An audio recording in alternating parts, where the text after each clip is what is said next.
మా గ్రామం రాజాపేట అండి, చిలుకలూరుపేట మండలం, పల్నాడు జిల్లా. ఆ పేరు పఠాన్ కరీముల్లా ఖాన్. ఏముందండి, ఇప్పుడు ప్రభుత్వం ఏ రాజకీయ నాయకుడు వచ్చినా జనానికి అదేని ఇదేని కొద్ది కొద్ది పనులు చేయటమే తప్ప అభివృద్ధి అనేది లేదు. అభివృద్ధి అనేది చెందడంలా. మరి రాష్ట్రం ఈ విధంగా ప్రతి నాయకుడు ఇట్లా చేసుకుంటూ వస్తే మరి రాష్ట్రం బాగుపడేది ఎప్పుడు? మరి వాళ్ళు చేసిన అప్పులన్నీ జనం మీద పడటమేగా. ఒక రూపాయి ఇస్తున్నారు, 100 రూపాయలు అంటిస్తున్నారు. ఎవరికి వాడు నేనంటే నేను ఈ జనానికి ఏదో పలహారం పంచినట్టుగా అది జరుగుతుంది. కానీ మా గ్రామం రాజాపేట అండి, చిలుకలూరుపేట మండలం, పల్నాడు జిల్లా. ఆ పేరు పఠాన్ కరీముల్లా ఖాన్. ఏముందండి, ఇప్పుడు ప్రభుత్వం ఏ రాజకీయ నాయకుడు వచ్చినా జనానికి అదేని ఇదేని కొద్ది కొద్ది పనులు చేయటమే తప్ప అభివృద్ధి అనేది లేదు. అభివృద్ధి అనేది చెందడంలా.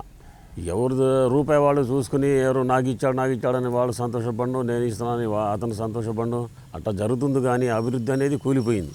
మరి రాష్ట్రం ఈ విధంగా ప్రతి నాయకుడు ఇట్లా చేసుకుంటూ వస్తే మరి రాష్ట్రం బాగుపడేది ఎప్పుడు?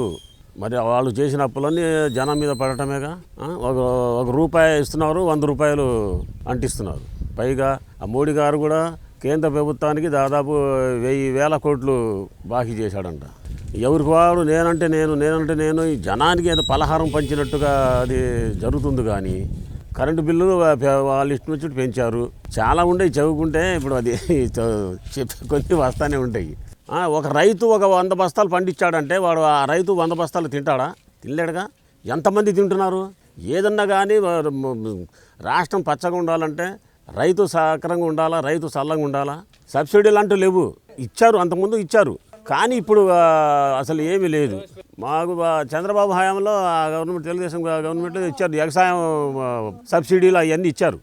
సబ్సిడీ వాళ్ళు ఇచ్చారు, జనానికి కాస్త పర్వాలా. కనీసం నోరెత్తి చెప్పుకోవడానికి లేదు. ఇప్పుడు మీరే విన్నారుగా, ఇన్ని సంవత్సరాలు లేని గవర్నమెంట్ ఇవాళ కొత్తగా పుట్టిందండి గవర్నమెంట్.